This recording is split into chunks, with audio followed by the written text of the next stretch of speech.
210. Jesus Christ. I've got a black fly in my Chardonnay. That's like not even a joke or a reference to any song that may have occurred in the 90s. There is a little black fly. I did wonder why you were looking into your mug as you started. I'm like, what? I was looking into my future. Because I'm a black fly in a Chardonnay. It's my future. Mike says, oh wow, that was less than lethargic. Okay, I probably should do our intros and then we'll do our thing. Yeah. Our normal thing that we do. I am your co-host, Kai Wilde, who doesn't seem very wild right now, but it's because she's not feeling good. That's okay. And I'm joined by my ever-present co-host, Pete Beckett. Hello, I'm bringing the energy today, clearly. That's a worrying sign. Terrifying. Kiley Wilde has become dummy down. Oh my god. Welcome to this kind of show today. That's what kind of show we're doing, but also I'm drinking wine, which will help everyone in about 5 minutes. But yes, so I am gonna ask Pete how his week's gonna be, or was. How his week's gonna be. I can't predict the future. How his week was. But I do want to give a fair warning to our poor listeners out there. And I am devastated for our watchers because I look like poo on the bottom of a shoe right now. But no, I am not naming the episode that. No. I might have, and please tell me if I'm blasting anyone out. That's what she said. Did she? She might not have said that. But yes, so I'm a celiac. We all know this. It's not a secret. I think I've gotten hold of some wheat because I am very, very not good. I am holding it together for this show because the show must go on. And I love our people so much. But yeah, I feel sick. All right, Pete, how's your week been? Super incredibly busy with work. It's been ridiculous, to be honest. So, yeah, I've been really tired this week. But, well, still means I can get some games in, which is always quite nice. And I've got a lot to talk about this week. So all right. Let me skirt over the ones that I've been playing that I talked about last week. Street Fighter 6, played a couple of games. Didn't really play much of it this week, but the show still goes on, let's say. Anyway, so that was only because her plans changed. Rachel was supposed to be out for the evening, and then she did not go out for the evening, so I cut into my gaming time with Street Fighter, which is kind of sucky. Doesn't matter. So before that, actually, I did get a few games in on an old classic from a collection, a Capcom collection, known as Super Gem Fighter Minimix. Oh, right. That sounds amazing. So it is a chibi version of Street Fighter. It was originally released back in like the Dreamcast and PS2 era. Basically, if you played Gem Fighter or Puzzle Fighter, you'll know the bare bones of it. It's a 2D fighter, but you have gems that you can pick up to make your special moves more powerful. Tried to find games online. It looks like nobody plays that game online, which is really unfortunate. So I just played the arcade ladder. Got quite far through it until I got absolutely my butt handed to me by Tessa. Great. Wonderful. Still fun. Absolutely love that game. Always have done. Carrying on, beginning of the week, the COD closed beta was still going on, so I played a few more games of that. Then it stopped for 48 hours, and now the open beta is currently in progress. So, got a few games in with the squad last night, actually, apart from one person. So I've now seen how the party system works, which is exactly like everything else is in COD has been, quite easy, Yes. Until one person, for some reason, doesn't have everything downloaded, so they keep backing out of games and then coming back in, and it's quite annoying, but... once he got it fixed, got a few decent games in. This shows the level to which that I've been playing the game. I'm currently 23 out of 30 in the beta. Holy Holy crap! I've been Very playing good. it a lot. Yeah, you have. And, well, to be fair, That's XP cool. is quite easy to come by if you win games, and obviously if you complete daily challenges. I haven't always completed them, but last night I completed all 3, so I got extra XP for doing so. Nice. Yeah, still really fun, still really enjoy it. Definitely going to be picking this up on Game Pass, not giving Activision my money, so I'll give them, a download through that. Yeah. Which is fine. So, that comes out in October, so not long to wait. They should balance the game a little bit more, because there's some things that are stupidly overpowered already. But anyway, let's talk about the main thing that I've been doing this week. And I've only played it for about 3 hours so far, because my copy came a bit late. So I will explain it to the people listening, but I will show those watching. Over at twitch.tv/rapidreviews. I have been playing Astrobot for PS5. Yes. So this game came out on Friday. For those who don't know anything about the Astrobot series, it is a 3D platformer on PlayStation. They had the original game on PS4, which was Astrobot Rescue Mission, which was a VR-only title. Most people will be more familiar with Astro's Playroom, which was a packing game for the PS5. This is actually a sequel to Astro's Playroom. They had it in the PSVR, because that's what I played on PSVR, and then nearly puked my guts out. Yeah, so anyone who's played Astro's Playroom and Astrobot Rescue Mission will basically know how this plays. It's a 3D platformer, and yeah, it's basically Sony's answer to 3D Mario. And definitely. What do I think about the game? Well, it's freaking game of the year so far at the moment. Oh, well, you're mirroring what Nana's saying in chat.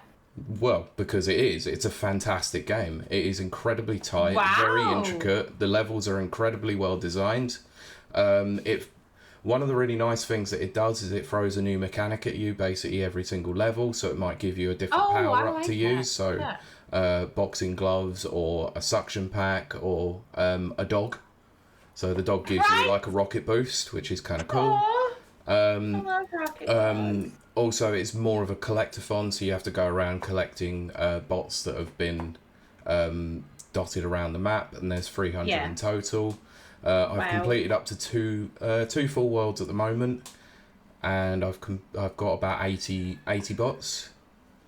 So not too much, with there being 300. There's still some that I've missed. There's a load of puzzle pieces, so there's a lot to collect in this game. So basically look at it like the moons from Mario Odyssey. That you can always find something to collect.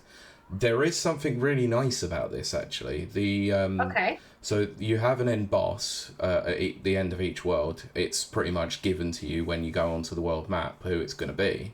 Once you complete that, you actually have an additional planet to go to that is basically an homage to a PlayStation title. So you get to play an entire level as a particular character or a particular franchise. And you're collecting bots and characters from said franchise.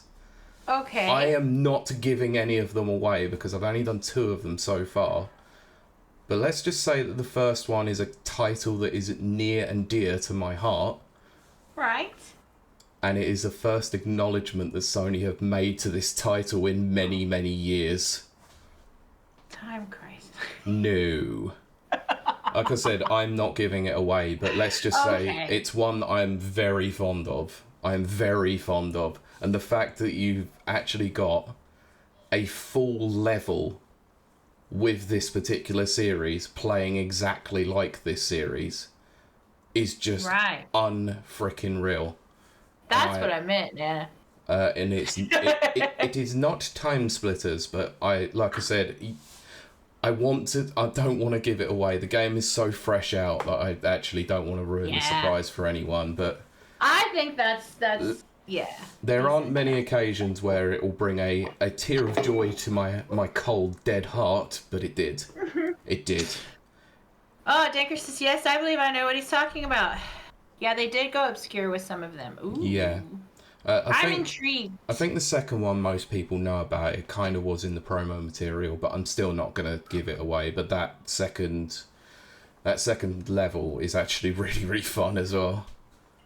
So, but yeah, that is definitely on my game of the year so far. It's actually one of Sony's only first-party titles this year. One of very few, in fact, and one of very few that I actually wanted to play. But it is exceeding all expectations. Graphically, it is superb. It runs at 4K 60. It is... Right. I just don't know how they make it look this good. It just shows that you can easily do it when you put the right resource and time into doing so. I mean, it's not exactly an intensive game like a shooter or something, but I haven't seen any drops, no issues here and there. I mean, I'm playing it on a 1440p monitor, but it is capable of going 4K, obviously. And it is one that actually does look like it pushes the PS5 to its limits, surprisingly. That's very good. So we said that last week. There isn't a game, but it is. Excellent. Yeah. I like... Total contender for Game of the Year.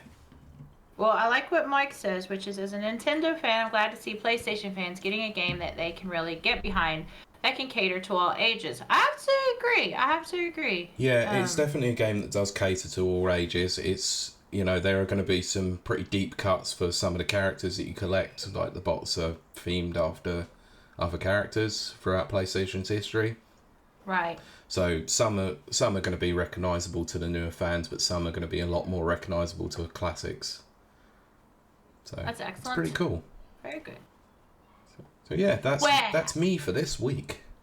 Cody, how's your week been? Well, my week, oh, first of all, it's been exhausting. I'm not gonna lie about that. But, so I did a little switcheroo over on my channel.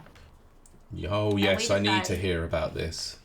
Well, on Monday we played Hatoful Boyfriends. Is that what you want to hear about, Pete? No, I want to hear about something else.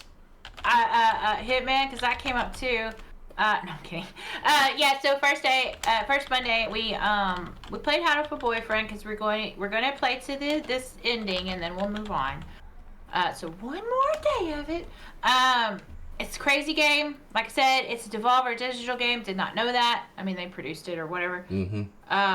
It's cray and it's just that cray. Just come watch. It's fun. So how far? Chat loves it. How far through are you? We got the first ending, which was a bad ending. Oh. Which is a very bad ending.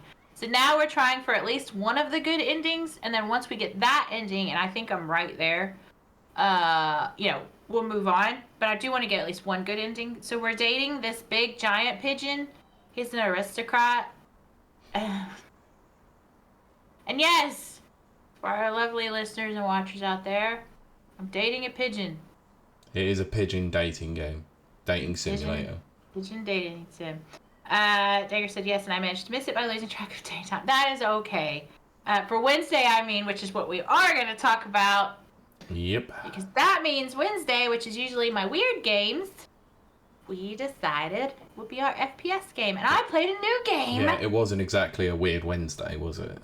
Not for me. Because I don't think Star Wars is weird at all. I played Star Wars Outlaws. Right, now, I'm going to sit back and listen to this because I've got no questions. I just want to hear what you say. Okay, now, I do try to be fair-minded. I try to be, open-minded, fair-minded, all that kind of stuff. Full caveat, I do love Star Wars. Unlike, Pete's not a big fan of the new stuff. I don't love all the new stuff, don't get me wrong, but I love the Star Wars universe. Cinematic universe. But this is also an Ubisoft game. Ubisoft is hit or miss, we know this. So right off the bat, I made a huge mistake. Huge mistake. I needed to reinstall my SSD. So I installed Star Wars Outlaws on my hard drive. Oh, God. Shouldn't be a problem. Yes, it will take longer to load. That's great, but shouldn't be a problem. Oh, dear. Right off the bat, a warning sign. I think it was even in red text from Ubisoft. You have installed this game on a mechanical hard drive. We recommend you install this on an SSD. When a game says that, that's not good. So that's basically, not a good sign. So essentially, it's going to load between every single house, like Oblivion used to. That, and it also said it would have glitches, graphical glitches, and some other things. And I'm going, no, that shouldn't happen. That should long loading times. Yes, that's the whole appeal of SSD. But all the other stuff, Ubisoft. No, I mean, bearing in mind they did. So I don't know. This isn't on the news story. I just wanted to bring this up in case you didn't know. Probably didn't know. Those who had the early access to the game got to play through, but then was told that they needed to update the game because there was a game-breaking bug that meant they wouldn't be able to complete it. But the bug meant that they had to restart the entire game. Okay. 2 seconds. Stanker says, oh yeah, the need for SSDs are becoming more must needed than a suggestion. Exactly, and they need to go ahead and start saying that first and foremost. Because Stanker's right, that's exactly what we're heading for. And then, the change in focus certainly has put some people off the game style. Yeah, so doing that kind of stuff, which Ubisoft has pulled before, that ain't cool, man. That's not cool.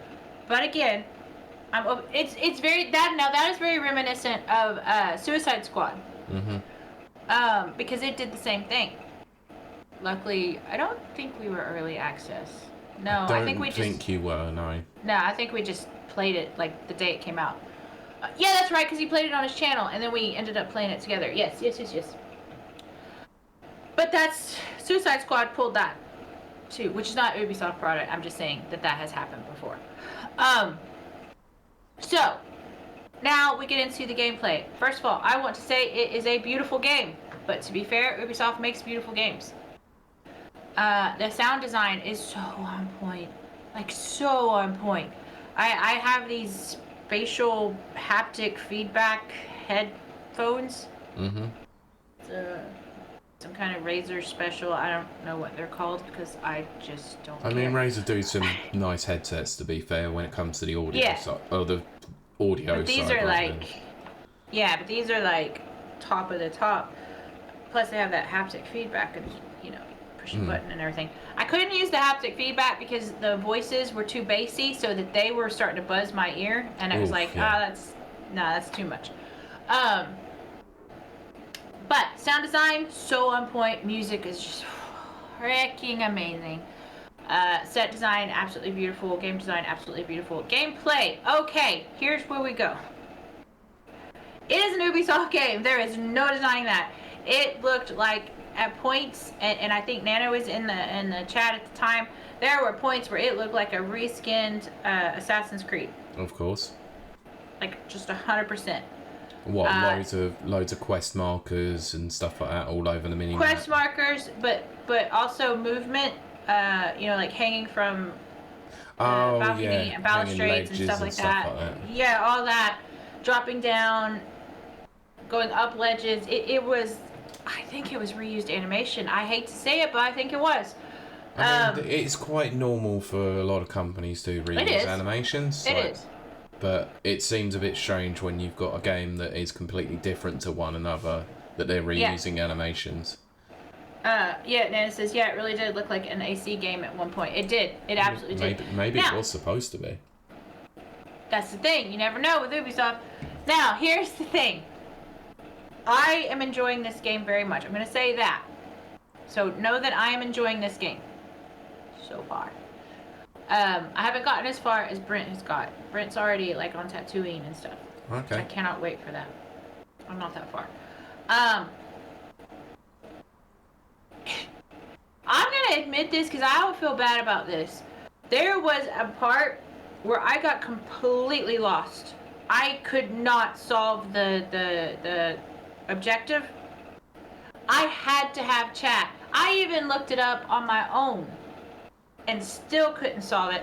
I had to have chat look it up, and between Brent and Nana, we figured it out. Okay. Because Brent couldn't even remember it. I don't like that. Now, I mean, we know I'm going to struggle. Anything that has to do with directions or spatial awareness, I don't have it. But this was, Nana says regarding Assassin's Creed, it's weird too because this was an Ubisoft massive, not the AC teams. Exactly, that's what it's weird. It's reused. I really think they're reusing animations, but it could also be that they've reused some animations from the Division as well, because Ubisoft Massive were the Division team. Yeah, I do like Division. That's true. But I was saying, oh yeah, I got complete. It was not intuitive whatsoever. I do struggle, like I said, with anything having to do with direction or spatial awareness. That's a me thing, that's a Kiley thing. But this had no intuitive, like I could not figure out. And there's this whole extra part that I have to figure out, which is you have a pet called Nix. Mm-hmm. By the way, who only squeaks and squawks, but is voiced, quote unquote, by D. Bradley Baker, who's like an actual, an actual very much talented voice artist who's been in like all of our favorite games. Okay. Yeah, that's weird. But that's not my point. The point is, Nix has this whole separate sub menu of things that it does. Okay. And you have to incorporate that, and there's not really a tutorial for that. It just says, do this. And then I was using a controller. The controller would not work on this particular one thing. I had to switch over and use the dadgum keyboard. Because obviously I'm playing on PC. And I could see, and then I had to end the stream because I went into a door and fell through the floor all the way. Amazing. Yeah. And I was like, okay. So the typical old jank then that you would get with a Ubisoft game. Yeah. Dagger says, and I've been informed I'm in the game. Donkey. I can't say the dadgum German word for thank you. Danke. Yeah. But isn't it, don't you call it Dankeschön? Oh, I can't say I've heard that. I'm not good. Where's Cincho and CD? Yeah, we need CD right now. Yeah, and then Danger says lol, and then Danger says oh dear. Yeah, so I like the game. This is my most anticipated game of this year. Mm-hmm. I don't think, before I said it was Game of the Year material. Suspiciously, I thought it would be Game of the Year. I don't think it's going to be Game of the Year for me or for anyone. Fair enough. But we'll see. I will finish it out. I mean, a lot of the reviews that I read for it or heard, or such as like Skill Up, had said that there's a lot of flaws in it, but there's clearly a good game to be had in there. It's just, it's a little bit. It can be a little bit of a mess at times. I'm really, really, and I hate to say this, but I'm really feeling a parallel to Suicide Squad. Now, Suicide Squad, you really couldn't do solo. You could try to do solo. I tried. It was horrible. Yeah. Whereas I do think you can do this game solo so far. Yeah, because there's no multiplayer to it anyway, as far as I'm concerned. Yeah, but I don't think that's going to stay that way because they've already got a battle pass. They've already got, yeah, but all kinds of stuff lined up. Look, Ubisoft do this quite frequently. They have battle passes and season passes stuff for for single player games, so it's not a surprise. True. But I'm a bit worried, trepidatious, hesitant that it is going to go the direction of Suicide Squad, as in hyped game, good game underneath, and then they just falls off. Yeah. So that right there is how I'm feeling about that one. So that means that my next anticipated game of the year is Assassin's Creed. Is it Mirage? Is that what it's called? Shadows. Another Ubisoft game. Yeah, which is so funny to me because all of my game of the years except for one is Ubisoft. But anyway, and then I finished out the week with, I played, last week was Great On. What was it this week? Oh, well, two things actually. What did I play was my scary game? I forgot what I played was the scary game. Let me look right quick. Excellent. This is going to make for great... It's great. Oh, no, I remember now. I played Slay the Princess. Now, Slay the Princess caught my eye several times. Empty water bottle. Woo. Every time I went on Steam, it was recommended. It had a very sketchy look. It was kind of reminiscent of Junji Ito stuff, but not quite. It was almost a little too amateurish at first. But something kept drawing me back to it. So I was like, you know what? I'm just going to do it. I'm just going to bite the bullet and do it. Just to get it off my freaking brain and off my recommended. It turned out to be freaking amazing. It is a kind of Stanley Parable, but way more horror themed. Okay. Holy crap. Now that I recommend. There is a free demo on Steam right now, but it is coming to consoles. It's in early access, I think, but there's more stuff coming. Cool. It's good. It's good. It's a nice little psychological, like, thought exercise, which I'm all about. I freaking love thought exercises. I love psychological horror. I love psychological anything. As I said to my lovely chat, I am on my 7th rewatch of Hannibal, the TV show. 7th or 8th, I can't remember. I lose count. Because I just love psychological stuff. But then, I decided to try my best to be a cozy streamer, Pete. Oh, for God's sakes. I tried it on Saturday. And I was like, I'm going to do... I even tagged it wholesome. Yeah. Cozy. How long do you think that lasted? I played a game. Oh. You're very generous. I played a game called Furnish Master. Now, I thought it had a look very... Furnish Master. It looked very similar to Unpacking, which I love. Or Unpacked, or whatever it's called. Unpacking. Is it Unpacking? Okay, I love Unpacking. That was so much fun. Had a really sweet story. A gamer, like 1,000 gamers scored it so easily over on the Xbox. So I was like, okay, I'll do this. Well, first of all, it also wouldn't load on the hard drive. So then I put it on the SSD, still wouldn't load. And then I had to load it with DX11, which is insane. Oh, for God's sakes. That is insane. It was Unreal. And literally, as in, it was the Unreal Engine. That is an underrated joke, by the way. It really was. I'm so glad that you caught it. But I started it. It has echoes of Unpacking, but it also seems to be trying to do too many things at once. Yeah. Which is like me. But it was also very like sim-like, as in when you set the furniture up for the Sims and stuff like that. So I got bored pretty fast, as you can figure out. I didn't keep it wholesome. I tried to. I really did. Your idea of wholesome is shooting someone in the face. Well, see, you're not wrong, Pete. You're not wrong. So, Hitman. Well, first I did try to do this game, Furnish Master, and then I found out you could put the furniture outside of the borders. Mm-hmm. The borderlands. So then I just stacked all the furniture up. So she really did try. I did.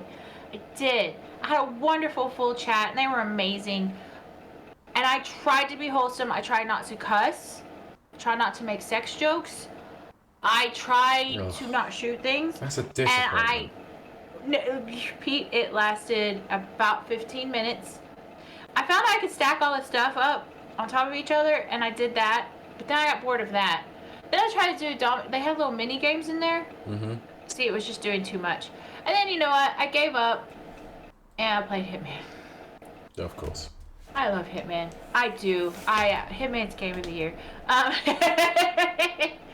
And for whatever reason, Hitman seems to do really well on my YouTube channel. Please go follow me over on YouTube. It's Kiley Wilde. I need the followers. I get followers everywhere. Please follow me. Yeah. Anyway. So back to the old Hitman and still enjoying it. Yeah. Yes, I'm just gonna always. That's my fallback. That's my jam. That's my game. That's my jam. It used to be Halo. It is now Hitman. Oh, they both start with H's. That's cool. Anyway, so that was my week in games, Pete. And I am so nauseous right now. Oh, I know. But, I mean, so much for that quick hit, because you've know, done I nearly know. 20 minutes on the games. But fair enough, you needed to talk about Star Wars Outlaws. I did. It was a big game. It's a new game. It might come up again. Yeah. When we talk about it. Don't worry, I'm sure Astrobot is also going to come up again next week too. Yeah, so, I think that's going to be. Yeah. Yeah. But anyway, Pete, take us on with the show, the news stories. Yeah, let's talk about news stories, shall we? So I thought we'd start off with a nice little, let's laugh at something, shall we? Let's go light. Because I love that. Warner Brothers have released the first teaser trailer for the Minecraft movie. Oh, that's why that was trending. Okay. Did you not watch it? Okay. I didn't. Because oh, this would have been funnier if you'd have seen it. It's Minecraft. Warner Brothers and Legendary have released the first trailer for live action Minecraft. Is that? Yeah, I'm getting. Don't worry, like getting to it. So it's releasing April 2nd internationally, April 4th in the US. Right. Okay. So it's directed by Jared Hess, who directed Napoleon Dynamite and Nacho Libre. I mean, those are two films that have done really freaking well, haven't they? Not. Yeah. Those have aged horrendously bad. Yes. Anyway, so stars Jack Black, Jason Momoa, Emma Myers, Danielle Brooks, and Stephen Eugene Hansen, among others. So I'll read the official synopsis. Welcome to the world of Minecraft, where creativity doesn't just help you craft. It's essential to one's survival. Four misfits: Garrett, the garbage man Garreton, who's played by Momoa, Henry, who's played by Hansen, Natalie, who's played by Myers, and Dawn Brooks find themselves struggling with ordinary problems when they are suddenly pulled through a mysterious portal into the overworld, a bizarre cubic wonderland that thrives on the imagination. To get back home, they'll have to master this world and to protect it from evil things like pigments and zombies, and embarking on a magical quest with an unexpected expert crafter, Steve, who is played by Jack Black. Okay, glad to know that he's called Steve. Yeah. Together, their adventure will challenge all five to be bold and to reconnect with the qualities that make each of them uniquely creative, the very skills that they'll need to thrive back into the real world. Okay. So, there's a reason why this was trending. One, because it's Minecraft, and two, because that Nana actually really put it appropriately, and I'm just gonna quote it verbatim. He says, "That shit looks like ass." That poop looks like butt. No, I'm saying it. I can't censor it. I don't care. That shit looked like ass. Because it looks like complete trash. It was awful. Like, talk about a studio that has actually no idea what to do with a live action movie. Right. And it just feels like it's just capitalizing on a name more than anything. Kind of like Borderlands. Pete, would it be beneficial to our listeners if we played it with, like, shared your screen and played it? I don't know if it would be. I can try. So bear with. I will see if I can. I'll talk. Look at me, I'm talking, people. Don't you love this? This is your Pete getting up a trailer music. Oh, that's weird. It made our windows change. Come watch it at twitch.tv/. Oh, here we go. Can you hear the audio? I can hear it. Yeah. Okay. Cool. No, I meant can the because I can't see the chat now. Can you just make? Okay. So I'll watch chat. So can you? If I was to play it, could you hear it? Since I can hear it, I think chat can hear it. I now can't get. There we go. Just gonna change the volume a little bit because it was bloody loud.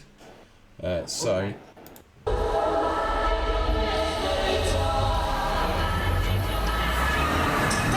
this way.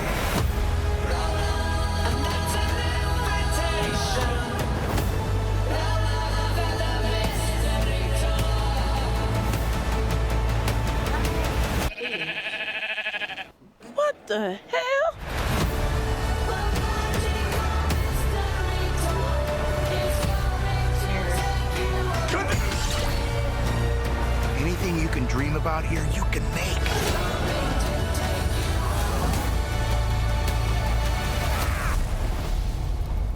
are you? I am Steve. Okay. This guy is such a tool bag.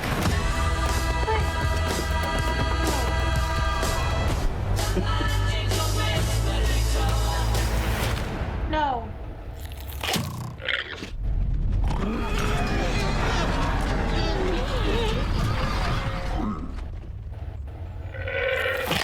Right this way. I have so many Your things reaction to is say. so funny. I have so many things to say. First off, no. How about no, Scott? Why would Steve, aka who's just Jack Black, I mean just Jack Black being Jack Black, Yep. Steve doesn't have a beard. No, Why it's just they would- couldn't be asked to cut the beard. And why would Steve be like a human? I'm sure that comes out in the show, in the storyline. Why is Jason Momoa wearing a terrible wig? I don't know. It's so just handsome. utterly awful. It's because he's too handsome. And I think it might. That might actually But be the case. you can't make Jason Momoa be less handsome. Also, Jason Momoa, this is not a joke. Jason Momoa and Jack Black are in a band together. That's not a joke. Oh, I know that. Yeah, but Well, it's probably going to be his only band now because Tenacious D are gone. oh, I know. Oh, dear. I know. Whoa. Yeah, catch our music show later. Rapid Reviews music show. But Taker says, yeah, they couldn't even light the characters right. Exactly. It's as if they were on a soundstage. That's what I'm Green getting screen to. the whole time. Yeah, Nana says, yeah, the reaction was so good. But, okay. I have a love-hate relationship with Minecraft. So, I will say that I would want the movie to do well. That's not a movie for Minecraft fans. No, that's just a movie for. I don't know what that was. I don't know who that's for. I don't know who that's for. Grandmas that are gonna buy the DVD later for their grandkids and be like, oh, they love the Minecraft. You love my grandma impersonation? I'll get them this DVD. I love the Minecraft. But I don't know what grandmas sound like. I don't have one. But I am perplexed by all of that. Why would they make it? Minecraft's all about, like, the 8-bit cubes. No, they should have made it animated. It should have been that way. Yeah. It's just utterly ridiculous. Yeah, fine, have Jack Black playing Steve in voice Yeah, only, it's but fine. not looking like just No. playing Jack Black. Fine. It's just ridiculous, honestly. It's just stupid. I'm gonna reiterate what Nana said. That poop looks like butt. No, that shit look like ass. I don't like that butt. It looked like poop. And I don't care, love I'm watching saying that. it. I'm just saying it as it was. Because Nana Yeah. summed it up absolutely perfectly, and I'm pretty sure the internet did the exact same thing too. I will not be watching that. I just won't. The memes have been spectacular from what I've seen Oh, of I these. love the maymays. I'll have to. The old classic Simpsons one. Saying about Jack Black has ruined one franchise. It's like, no, actually, I've ruined two. Oh goodness. What's the other one? Borderlands. Oh, well, Yeah, he played Claptrap, didn't he? Claptrap. Yeah, it's okay. Tinker says, I actually want to reload the Telltale games now. They did better. See, I'm going to agree with Tinker, which, if you know me at all, and you don't, I don't like Telltale games. No, you don't. Cancel me! Everyone's going to come for me. Every time I say that. I'm so No. glad I'm not really officially on Twitter anymore, because I used to be. Yeah, well. I'm still on Twitter, but it's just, I just link scenes, clips. But yeah, Nana says Borderlands was just doomed from the start. I mean, I wanted it to do well. I mean, bearing in mind that Randy Pitchford took pictures with Kevin Hart on set, and Kevin Hart looked clearly very uninterested. Well, but also, the thing is this, and I said this when I streamed it. Yeah, exactly. I thought the Batman games were alright. Yeah, we're okay. There are some Telltale games that I'm actually okay with. There are. Borderlands Like, is good. I haven't played that one, believe it or You not. should. I'm You worried should. it'll ruin, because, I love Borderlands. I did like their Back to the Future. I like that very much. Believe it or not, and people will disagree with me, I like their Jurassic Park one. I'm sorry, I thought they did really well on that. That's me. But I forgot what we were talking about. Of course. Borderlands. I streamed it not too long ago because Borderlands 2 is one of my definite top, I would say top 5. I might be being generous. Definitely top 10, but I think it might be my top 5. Borderlands 2 is amazing, and I started it up. Actually, did I start Borderlands or Borderlands 2? I think I was playing Borderlands 2, because that's my favorite. They gift wrapped Borderlands 2 as a movie. Like, you didn't have to do anything. They had the music on point. Borderlands 2, because that's got Handsome Jack. Oh, I love Handsome Jack. Handsome Jack should have been Ryan Reynolds. I didn't even put Handsome Jack in the movie. Yeah, see, and that's when I heard that originally, that's what turned me off. But Borderlands 2 is 100% a gift wrapped. Have a movie. There you go. You don't have to do anything except get Ryan Reynolds as Handsome Jack. You can get some unknowns, all the unknowns, and you know what? You can even do Jack Black as Claptrap. That's fine. I don't know why you would, don't, but because hey, it's terrible. It's just Jack Black being Jack Black, and I mean that's I'm it. starting to get to the point where I don't even think Jack Black's that good of an actor anymore. Well, he's not a good actor. He's just himself. Even but he's himself, and I do love him. The only time he actually feels like he ever put some effort in the last 10 years was Bowser, and that's probably because he actually gives a crap about Bowser. Yeah, I'm not going to disagree with you, believe it or not. I do love Jack Black, but he's phoned in everything the last few years. when he puts more effort in than Seth Rogen, that's a worry. Oh dear. Yeah. Oh dear. Anyway. Yeah. But anyway, all of that to say, I just did a whole diatribe, and I'm very ill, and I'm still doing it. I think that Minecraft looks like poop from a butt. Yes. Anyway, talking about poop from a butt. I think Suicide it's our Squad. favorite subject. Oh, Suicide Squad. Yeah. Sorry. The game or the movie? Rocksteady is the latest studio to be hit with layoffs. Okay, I say this every time, but I want it to be reiterated 5,000 times. Yes, Suicide Squad has a special place in my heart, but it is purely because of the company I was with when I was playing it. So, I can't say that the game is good. Let's I'm go just saying on. that. Yes. So, sources have told Eurogamer that numerous employees have been made redundant over the past month, with its QA department more than halved, from 33 to 15 jobs, as well as non-QA job losses too. So, according to the source, the job losses are directly linked to the release of Suicide Squad Kill the Justice League, with its poor sales specifically mentioned as the reason for what it's described as restructuring. It was bad. Guys, I'm not gonna lie. It was bad. It's no good. Anyway, the report also cites the one employee who mentioned on social media that they had been informed that they were being made redundant despite being in the middle of paternity leave. Oh, that's wow. kind of crap. That is very crap. Yeah. And it says, okay, this one we knew was coming. Bad game industry or not, because that game bombed hard. It did. Yeah, the games industry hasn't been great recently, but if a game bombs, then you're going to sort of half expect, especially with the amount of money that they spent on making that game and development time. No. I did say this already, didn't I, once it released? I said there's going to be job losses. Oh, definitely. Yeah. So, yeah.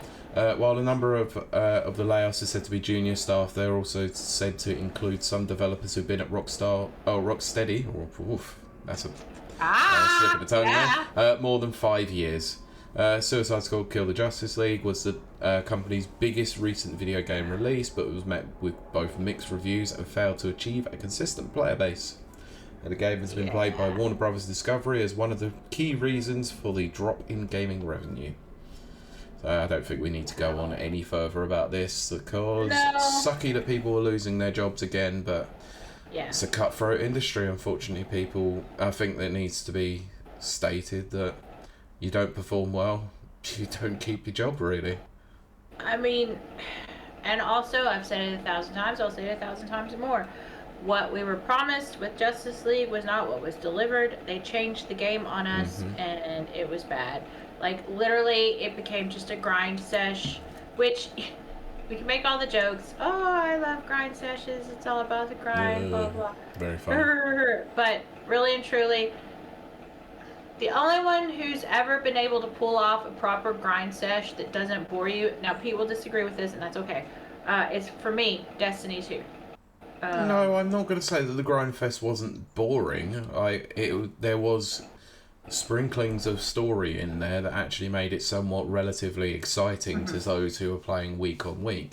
It was just very difficult for new players and onboarding to actually catch up with all of that. So for someone like me who hadn't been involved in the Destiny lore for many years, it's so hard to try and play through everything, especially when they vaulted quite a lot of it and you couldn't get a lot of the backstory. Yeah. So, but the general day-to-day gameplay is actually kind of fun. It's what kept me going to Destiny constantly. Yeah. And playing it with you and Kieran. Yeah. So. I did love Destiny 2. So yeah, I mean, it sucks. Obviously, I don't like seeing job losses, but like I said, it's obviously it's cause and effect of poor mismanagement from the top, and the people at the top should lose their jobs before anyone else. Developers who poured their heart, I wish, blood, sweat, and tears in. Wish. But there's clearly some very bad mismanagement, either from Warner Brothers or from the higher up to Rocksteady, that meant that this game was always doomed to fail. So, I mean, considering I'm a DC fan and I quite like, whilst I'm not the biggest Suicide Squad fan, I was quite excited about this because Rocksteady were a name that had good pedigree. Absolutely, yes. So, if they would have made this a single player in the Arkhamverse, this would have been a much more interesting prospect to me. I'm not gonna lie, it had great graphics. It had there was underneath it a decent game. But it lost out because they tried to make it a live service and it just didn't. It was so grindy. Like, I do remember the very last bit. I think it was at Rotterdam or maybe right before Rotterdam. And Max was like, do you want to play? We got Mrs. Freeze to get. And he was like, yeah, I want to, but I also don't. Because it's just grinding, and we're just going to get another character, because we got Joker. Yeah. Which was a weird character. It wasn't Joker any of us recognized. And it was like, I don't even know who Mrs. Freeze is, because that's not, it was Mr. Freeze, but as a female. It wasn't Mr. Freeze's wife. You know what I'm saying? It's just it's like a multiverse version. And it was like, I don't know, and then we just really never made the decision. Yeah, it's not Nora. But exactly. It was literally a female version of Mr. Freeze, and it was like, do we want this character? I don't know. Anyway, Kind of dumb. Yeah, anyway. Exactly. So, let's talk about PlayStation, shall we? Because they're due to celebrate their upcoming 30th anniversary in video games. Ooh, that is insane. Yes. So there has been a logo that has been provided for the 30th anniversary. What? No and the image could contain a possible image of the unannounced PlayStation 5 Pro. Oh, right. Well, over the last week, there have been leaks about a said PlayStation Pro with no outlet actually showing the actual pictures, but sketches of the picture of it, which has been quite funny. So last week, Dear Labs user Bill Kun, who has a lengthy track record for leaking upcoming games and hardware, shared alleged information on the new console. They said it will be announced very soon, with the official announcement set to be made during the first half of September. Right, Well, they've got a week to go. So, they also claim to have access to the packaging design for the PS5 Pro, but they couldn't share copyrighted images. Oh, wow. They instead drew a sketch of the design. Interesting. Have you by any chance seen the sketch? I have not. Welcome to share screen moment again, then. Whoop, whoop. Because... Please come watch us. Here is the sketch. I'm waiting. It's right there. It's not showing it. Oh, well, okay. Can you see it? Can the stream see it at least? No, let me see. Oh, hold on 2 seconds. I think I actually have to click into it. Yeah, I think I you do. do Yeah, have you to do. click Yeah, into you do. it. Yeah. Okay, hold on. There we go. Okay, now try it. Can you zoom in? I did. Okay, so it's just the same thing, but with the racing stripe? Am I understanding that? I'm so glad you called in the racing stripe. That's what it looks like. No, because that's how everyone has been describing it. Oh, that's hilarious. Oh, it's been flipped, yeah. It is flipped. Okay. Oh, lame. It's Let me see. fine. Can I flip this? Everyone, hold on to your butts. Flip, reverse it. Is it vertical? We're vertical, right? No, we're horizontal. Oh! There we go. Okay, cool. Flip. Professional outlet. And reverse it. That's right. Yeah. Woo! Look, we're trying out sharing of screen for the first time today, alright? Share my screen. But yes. Okay. It's cool. That is wild. That is yeah. wild. Okay. So let's just call it PS5 Go Faster. Yes, exactly. Exactly that. Anyway, so that's the sketch that's been doing the rounds this week. Right, okay. So, here is the PlayStation 30th anniversary image, I so you can see it in the background. Just here. Sorry to those who are listening, but yeah, you can watch youtube.com or twitch.tv/reviews. Either one. Yeah. Anyway, yeah, so based on the sketches, this is looking more and more likely that it's going to happen.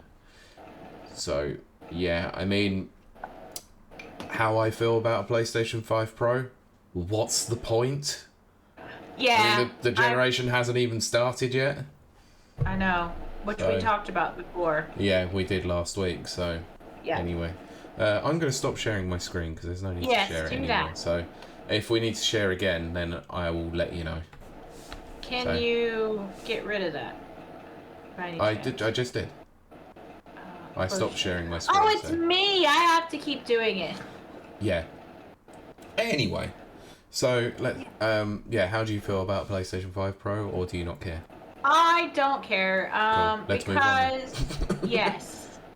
I'm gonna switch our names around, Pete. All right, cool. You keep talking. Awesome. Right, so let's talk about SAG-AFTRA, shall we? Because the strike is going on, as we know. With the video games, motion capture artists and voice artists. So SAG-AFTRA, the labour union for the American actors, has secured its first agreement with a developer over the use of AI in performances. Oh, right, okay. So, yeah, I'm with you, Hannah, because I'm like, there's an update. Okay, so we shall catch people up as a result, because obviously it might be new or whatever. So the union started a strike on July 26th after it said it had failed to negotiate acceptable protections around the use of AI for its members. While the strike remains active, video game companies and their performance production arms likely won't be able to hire unionised actors to perform motion capture or voice work for voiceover work for their games. However, Tencent owned studio. Oh my god, why are Tencent owned studios the first to agree to this? This is weird. Lightspeed LA have become the first developer to sign up to the union's interim interactive media agreement, which makes numerous promises, including protection for actors who don't want their voice to be used in AI performances. Oh dear. So, as reported by GamesIndustry.biz, Lightspeed's agreement means the strike no longer affects it, and it can begin to hire performers represented by SAG-AFTRA for The Last Sentinel, its open-world game for which it has already signed up Troy Baker as performance director. Oh, wow. Okay. Interesting. Alright, so let's read the quote. So, Lightspeed LA have always recognise the values, the irreplaceable role of talent, which injects creativity, innovation, and the human touch into video games. Supporting our cast is the right thing to do, and there was never any hesitation to consider the performer protections that anchored this agreement. That was stated by Steve Martin, who is the studio general manager, not the actor Steve Martin. No. I would not think so. Yeah. So anyway, there's not really much else to go on for because it's just all talking about how this is a good. They're agreeing that they're happy with this, so great. Okay, well that's cool. It's weird that it's 10 cent, but you know. Yeah, I'm a bit concerned that why it's 10 cent, the first ones that have agreed with this, but I mean, at least a company has somewhat agreed to it. Because we shouldn't be overly relying on AI anyway, but I think if especially when it comes to performance, we definitely should not be doing for that. But I'm going to do a tangent. Of course. Time, even though I'm like barely hanging on here. I know, I can see it. I know, I'm trying. Just hang on, because we've got one more story, but it's a doozy. It's a real doozy. Okay. Like for real, my joints are on fire, which means this is 100% celiac is what this is. But I watch a lot of YouTube shorts for obvious reasons. If you don't know, go follow my YouTube God, account. those shorts are horrendous with the AI voice, aren't they? It's not even the AI voice, which yes, the AI voice was the first thing that caught my attention. There is a YouTube channel who I think they started out thinking they could do this seriously, and now it's just turned into like satire. Mm-hmm. It is an AI voice and video that is doing recipes. And if you don't know, I used to be a professional cook, so recipes are my thing. I can look at a photo of something and recreate it. That's how much I've been involved in the industry. I was watching a short today. First, I noticed the AI voice. Second, I noticed that the recipe itself was not a thing that could exist in the world. And they did keep calling it tortilla dough, which was hilarious, as opposed to just a tortilla. And the AI video that is clearly going along with this voice, if you were to make this recipe on your own, you would die of food poisoning. Brilliant. And then I found out that there's an entire channel of this. I am not against technology. I love progressive technology. I do think AI has its place in a sort of scientific, mathematical, these are things that cannot be changed. Concepts. Scientific and mathematical concepts that can't be changed. I do not think that AI has a place in the artistic world, and yes, I am a strong believer that food creation is artistic. Fight me. I don't think it has. Some people could argue there is food science. I agree there's food science, but food has such an interpretation, an artistic interpretation. I don't think AI has any business in anything that has artistic value. No, I'm not going to say that. No, I'm not going to say that. I would somewhat disagree, but I get where you're coming from. I'm gonna actually disagree with myself. I think it depends, because I've seen AI create some music that I think, yeah, that's okay, because it's maybe an intro to something, or it's the background to a commercial, kind of thing like that, like jingles and stuff like that. AI has a place for that. I think it has an absolute, because I almost think that is scientific. Now this is just me rambling on my own tangent. But as far as like food creation and copying voiceovers, I don't think that's cool. Mm-hmm. Like they've got Sir Anthony Hopkins saying some weird stuff out there. Yep. Which is weird. So I'm not sure it belongs there. I'm still not 100% sold on AI as creating illustrations. Again, I think that it does have its place. I think there are some times where it could be used. Yeah. But I don't think it... I think they're trying to make AI, especially in video games, I think they're trying to make AI a cheaper alternative to human creation. Yeah, I agree. That, no. Yeah. No. AI is a tool. It is a tool. That's exactly where I was going. Where I was going to go with that is I actually think that if you pay an artist to create the artwork itself, you could use AI to touch up some little things. Yes. You should use it as an assistance tool rather than a crutch. Yes. 100% that. It is a tool. Like a craftsman uses a hammer and a chisel. I do think that an artisan could use AI technology as a tool. Yeah. But I think that some people in CEO, level, COO type thing, they want to use it for cost cutting. Cheap. Yeah, exactly. Cheap labor. No, that's not what it is. No, anyway, because you take all the heart, you take all the passion and that out of it. It just becomes mechanical. Yes, because all art. See, this is me getting on my art soapbox. All art is begun in pain. And machines cannot feel pain.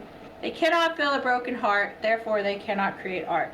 Yeah. Ta-da! Anyway. I'm pretty sure Dream Theater did an album about this. There you go. It did. It's called The Astonishing. It's a double album talking about how AI makes music. Right. And AI can make music. Can AI sing about a broken heart? No. I mean, it's not a great album, but hey. No. That's me saying that, and I like Dream Theater a lot. I know, exactly. Anyway, oh my gosh, I'm dying. But yes, let's go on to the next story. Okay. Final story.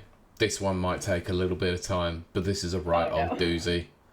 My wrists are starting to hurt. I know, but this is a doozy. I'm sorry, but we need to talk about this because this has been popping off this week.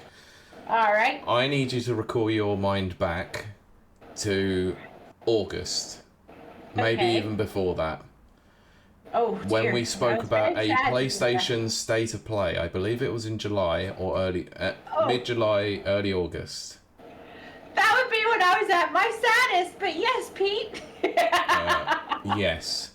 Do you happen to remember that we spoke about a 5-on-5 hero shooter from PlayStation Studios? Yes, and a team called Firewalk. Yes, it was the only thing that looked good for 2 seconds and then looked awful. Essentially, Guardians of the Galaxy rip-off clone. Yeah. You remember the game. Do you happen to remember the name of the game? No, I do not. No, because not a lot of people have. Anyway, let's carry on, because I'm going to take you through a timeline of how stupid things got over the week. Okay. Because this was reported on the 1st of September, where, from VGC, Concord may have sold as few as 25,000 copies across both platforms. So this is PS5 and PC. Yes. So according to a report from IGN, Simon Carlis claimed that it sold around 10,000 copies on Steam and 15,000 on PlayStation 5. So PlayStation doesn't typically release specific figures. However, Concord has struggled to find a player base since its launch. The game, which was developed by Firewalk and published by PlayStation, has 70 players in the game. That was at the time of writing. Oh my gosh. The game had received just over 700 Steam reviews, 512 which are positive and 220 which are negative.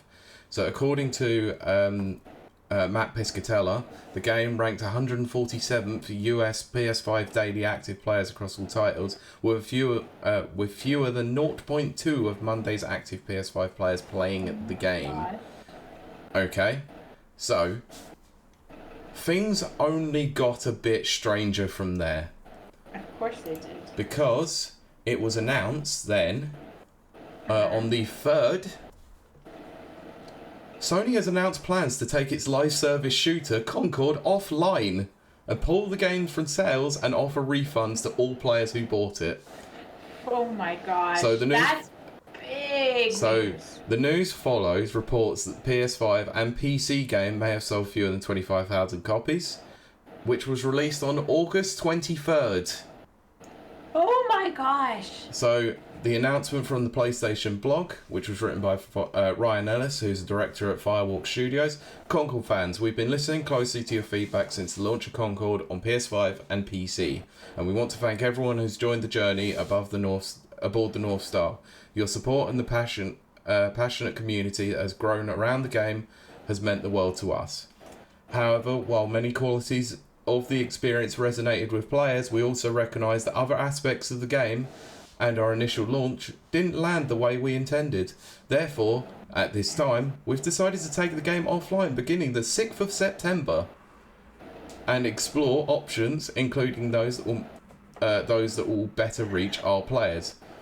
While we determine the best path ahead, Concourse sales will cease immediately and we will begin to offer a full refund for all gamers who have purchased the game for PS5 and PC.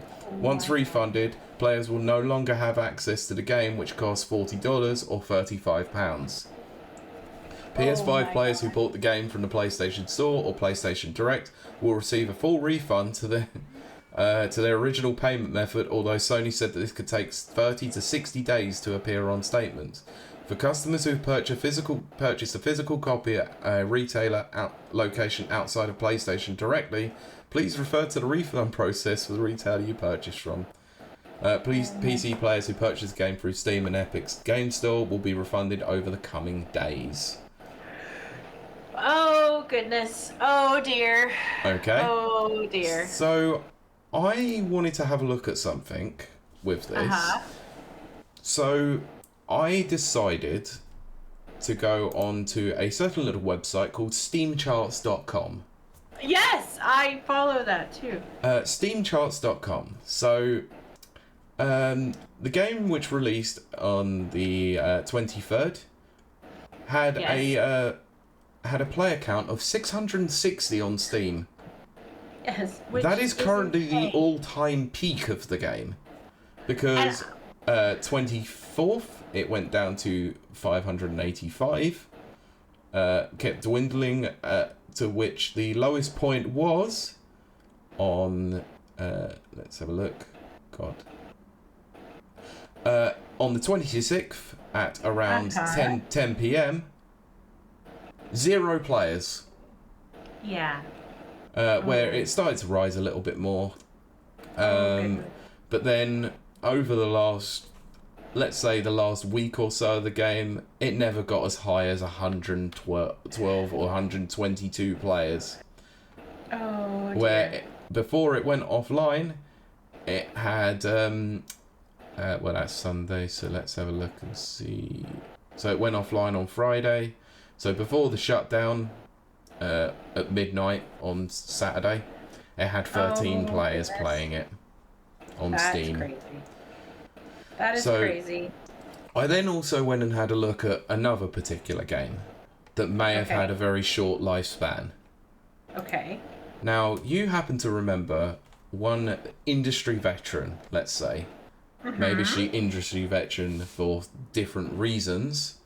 Okay. The name Cliff Blazinski. Oh, yes, Cliffy B. Yes. Now, do you happen to remember that he released a live service game for Boss Key known as Radical Heights? Yes. Wow. I didn't remember what it was called, but yes. Radical Heights lasted a month. Yes, it did. This lasted 2 weeks. This is now the fastest ever live service shutdown of all time. Wasn't there a game? There was a game like last year, wasn't it? That came out and shut down like immediately. I'm not sure if it was. I can't remember if it was a live service game. I don't know. Either. There was. I'll be honest, there was a game that got pulled from sales, obviously. Yeah. Which was obviously we've had Cyberpunk and all that being actually pulled from sales. Yeah. But in terms of live service, this is one of the fastest ever to shut down. That is insane. That is actually insane. Yeah, because Radical Heights came out in April and it was shut down in May, so it lasted nearly close to a full month. Wow. This lasted exactly 2 weeks. 2 weeks from release. Crazy. And this was based on the fact they had an open and closed beta that just failed to do anything at all. That is crazy. So this is why I kept this a secret from you in the pre-show, in the pre-moment, because you did. Oh no, Pete! I'm holding up a sealed copy of Concord. That's amazing. Is that an actual physical copy?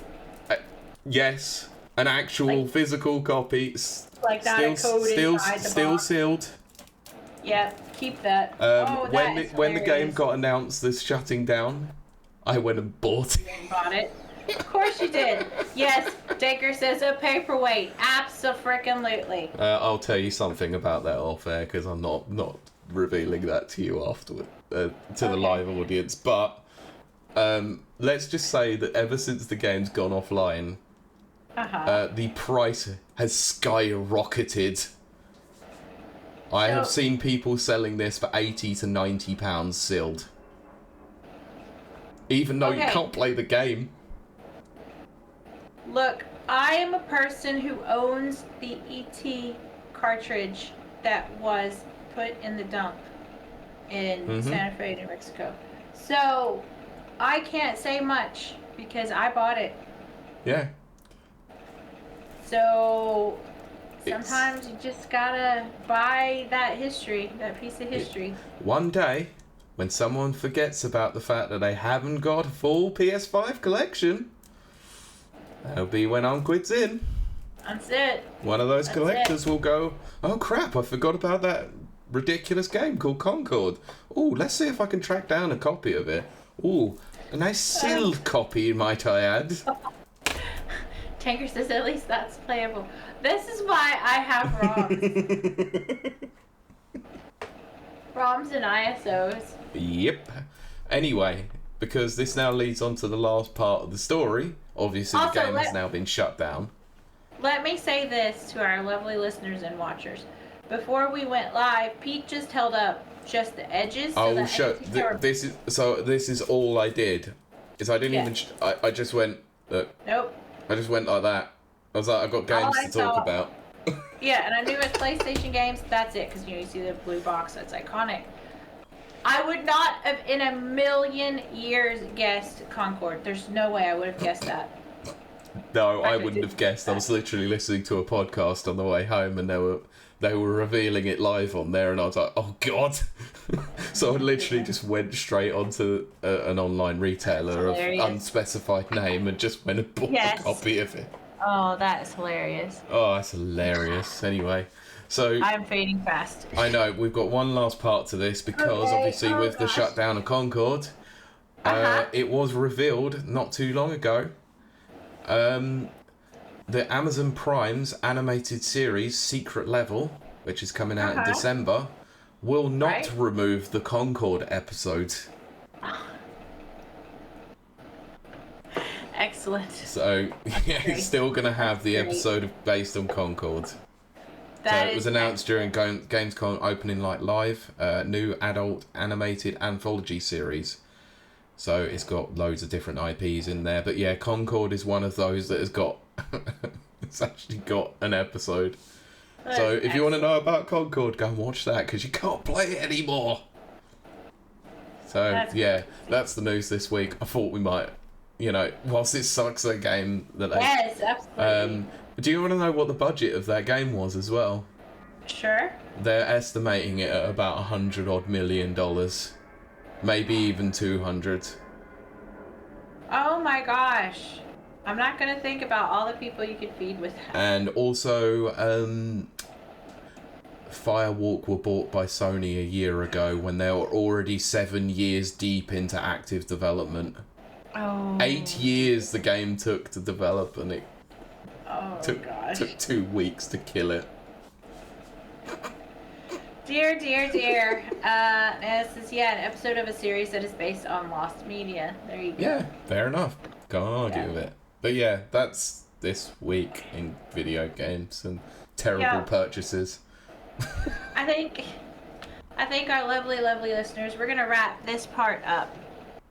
Because Kiley's fading fast. I am really on fire in my joints. But I have loved this episode. It's been so cool, man. And I got to go on a soapbox, which is always fun. You always do. You always find a way. Tangent time. But Pete, that means we need to know all the places they can find you. You can find me on the Sony servers playing Conquered. Oh, wait. Excellent. Excellent, Pete. No, Very you can. good. So you can find me on the internet in certain places. I am mostly in Discords, such as Rapid Reviews, Modern Escapism, and a few others. But if you want to see me look and hear my dulcet tones, you can listen to the Never Watchers podcast, film and TV based podcast, where we are covering all things Marvel and other films and TV shows. It's been decided that we're doing Super Mario Brothers next. However, it's a bit of a pain in the arse because it's not on streaming service. So I've got to go and actually buy a physical version of it. What? And I spent all my money on Concord. Oh, well, there you go.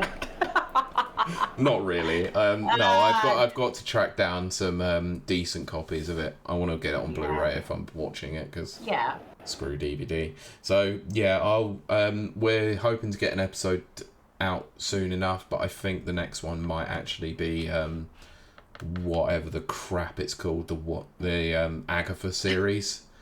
Like the name has changed so many times I can't even remember what it's called, but yeah, I think that's coming out soon, so we're gonna have to cover that next. Yeah. God. But yeah. I know. Yeah, not sure where else. Anyway, Kylie, where can they find you and their streaming? Actually, Nancy, there's one more thing I want to add to Capcom composers Hideki and Sayori Utsumi have started their own studio. It's called Birdkin. Oh, that's cool. Speaking of Birdkin, you want to watch me date pigeons? That's a good segue. I know, I did really well. But for real, I am saying, please, please, please. I'm not ashamed to beg. I'm not too proud to beg. Ain't too proud to beg. That's a song, by the way. That's how old I am. I think is it TLC or Salt and Pepper? I can't remember. But no clue. Come and follow me. Yes, that was a great segue. Yes, it was. But come follow me over on twitch.tv/KILEY_WILDE because I am trying to get affiliate. I'm so close. Unfortunately, Nana's a mod over in my chat as well. Unfortunately, we had 2 spammers this week. Boo. Which means they followed me and then we had to ban them, which then takes away my follows. So I lost 2 follows this week, which was heartbreaking. I'm not gonna lie.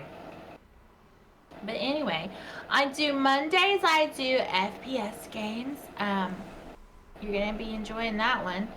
I got something cool coming up. Wednesday, I want to hurry up and get over with. I mean, I do want to finish out Hatoful Boyfriend. I do. Because the next weird game I got lined up, I'm very excited about. Can you reveal it here, or are you keeping it a secret? I will say that it involves a rodent and a gun. That should just tell you right there. Oh, yeah. That is a great Weird Wednesday game. It could also work for your FPSs. It could. I thought about that too. But it does fit better with Weird Wednesdays. And then Fridays, I have a scary game lined up. Ooh. So more Hitman then? Probably.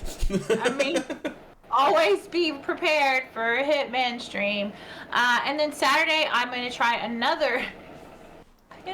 a cozy stream. It's not going to last.